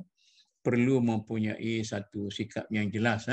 Macam kata Cik Rahman tadi, dia mesti tahu apa yang dia mau dan dia boleh buat dalam kehidupan dia, dalam hidup dia. Dengan itu saya sekali lagi mengucap terima kasih dan mengucapkan wabillahi taufiq. Wassalamualaikum warahmatullahi wabarakatuh.